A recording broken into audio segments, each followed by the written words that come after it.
Welcome to the Willis Report.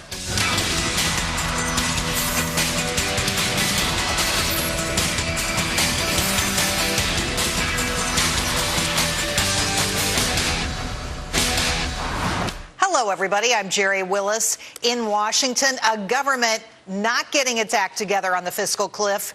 And in Europe, governments that have already gone over the fiscal cliff. As President Obama goaded Congress today to make him take up his offer on higher taxes, a wave of new protests swept through Europe, where governments there have already failed their people.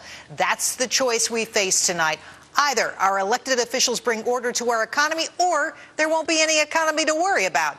And as the president spoke today, the markets took a dive, down 185 points. The Dow Industrial Average is now down nearly 700 points in the last 6 trading days since President Obama was reelected. What a track record. The Nasdaq in a correction, and nearly 2/3 of the broader market also in correction territory, down more than 10% from recent highs. The markets seem to think we've headed over the fiscal cliff, but what do the people have to say who have the power to stop it? Let's ask Republican Congressman Tim Huelskamp of Kansas. Congressman, welcome to the show. I know you're on the Budget Committee, so we definitely wanted to talk to you about the president's speech today.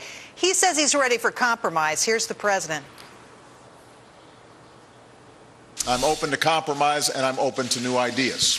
And I've been encouraged over the past week to hear Republican after Republican agree on the need for more revenue from the wealthiest Americans as part of our arithmetic if we're going to be serious about reducing the deficit.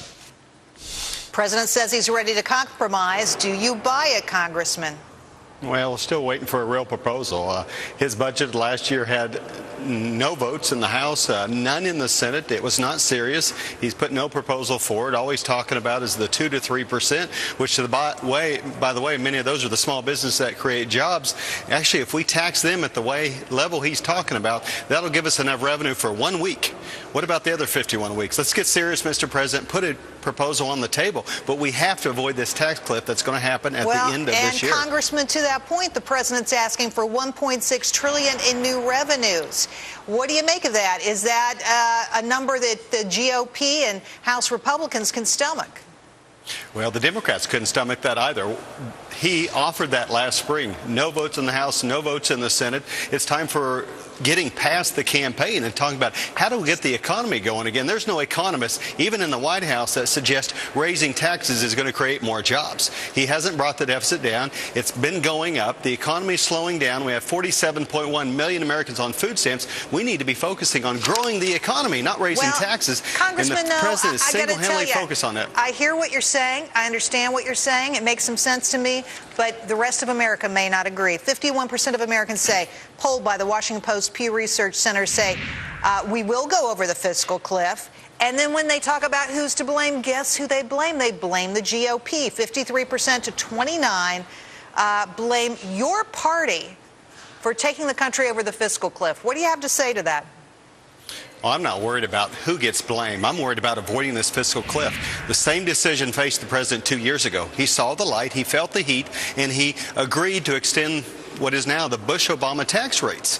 Particularly for small businesses, it's critical we don't raise their taxes when we're asking them to create jobs. And the American people in the election did not give them a mandate to raise taxes. It's very clear about that. Well, and that is the source of a huge disagreement. Every time you hear the president talk, he says, I have the mandate. I won the election. And you did win the election, Congressman. At the end of the day, don't you have to move your line in the sand a little bit towards the president?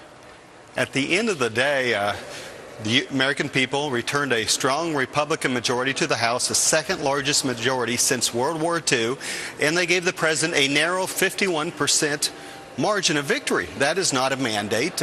Most folks that were polled did not want to raise taxes or reduce the deficit. That's pretty clear. What they want to do is make sure we have more jobs. All right, we have one a more prescription question for here, that. Congressman. Yes. John Boehner, Speaker of the House, has said that it's going to take a long time to work this out. What can you get done by the end of the year? And let's keep in mind here that if we go over this fiscal cliff, it's going to cost every American family $3,500. What can you do by December 31st? Well, we can pass the Republican bill that's came through the House. It's sitting over in the Senate, bring up to a vote, provides a temporary one-year extension. But that's not going anywhere, Congressman. That's going to get vetoed by the president. The president signed the same bill 2 years ago. Nothing's changed. The economy's still going the wrong direction. We have more Americans on food stamps than ever before in history, and all he wants to do is talk about raising taxes. That's not leadership. We need to create jobs, not create more taxes, and that's what the president doesn't get. Instead of sitting down with the unions and the Fortune 500 companies, why don't we sit down with the mom and pop businesses across America that say, leave our taxes alone, well, Mr. President, go create jobs.